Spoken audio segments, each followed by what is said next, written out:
Бәріңе сәлем достар, сіздермен бүгін Саку кезет арнасы. Достар, бүгінгі видеода мен сіздерге телефондағы программаларды қалай скрит етеді, сол жайлы айтатын боламын. Енді достар, телефонымызда кейбір кезде программалар қаптап жатады, мысалға керек емес программалар.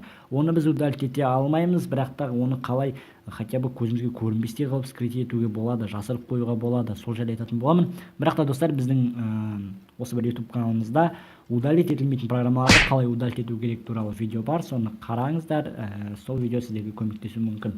Енді онда көмектеспейтін адамдарға бүгінгі видеода мен сіздерге қалай скрит етеді, сол жайлы айтатын боламын. Яғни менің телефонымның версиясын барлығыңыздар біліп отқан боларсыздар, алттан жоғарғы версия, яғни осында қалай скрит ететінін айтатын боламын. Мысалға мында менде көп программа қажет емес. Мысалы мына жерде мен өзіме қажет емес программаларды скрит етіп қойғам, енді қай программа скрит ететінімді білмей отырмын. Енді сіздерге соны қалай скрит етеді, соны айтатын боламын. Ендеше достар, біз видеомызды бастаймыз.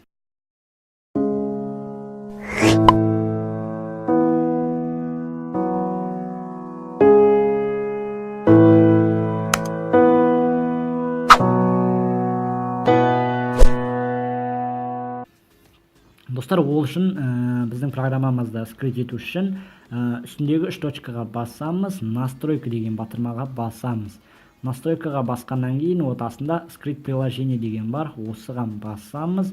Осыған басқаннан кейін өзіміздің скрит ететін программамызды таңдап аламыз. Достар, мінекей, мысалға қарасаңыздар, астыға жүріп отырсаңыздар, мында галочка тұр. Неге мында галочка тұр? Себебі бұл менде скрит етіліп қойған программа, яғни маған керек емес, сондықтан мен оны скрит етіп қойғам. Мысалға қазір мен бір программаны скрит етемін. Мысалы, стикері для WhatsApp дегенді скрит етіп қояйын, яғни стикерсті жасырып қоямын. Применить батырмасын басамыз, болды, ол программа бізде жоқ. Мұқият қарасаңыздар, ол программа мына жерде көрінбейді. Осылайша сіздер достарыңыздан ойындарыңызды немесе бір программаларыңызды тығып қоюларыңызға болады. Және де енді бұны қайтадан қалай орнына келтіреді қалпына.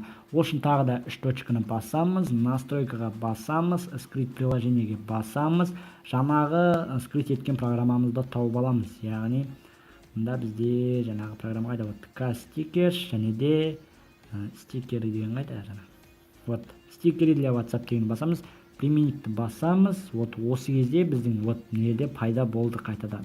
Яғни осы жерден скрит етіп қоюыңызға болады. Сіздерге видео ұнады деген ойдамын. Видеоны салып лайк басып, каналға тіркелуді ұмытпаңыздар. Сіздермен болған Саку кезет арнасы. Қош сау болыңыздар достар.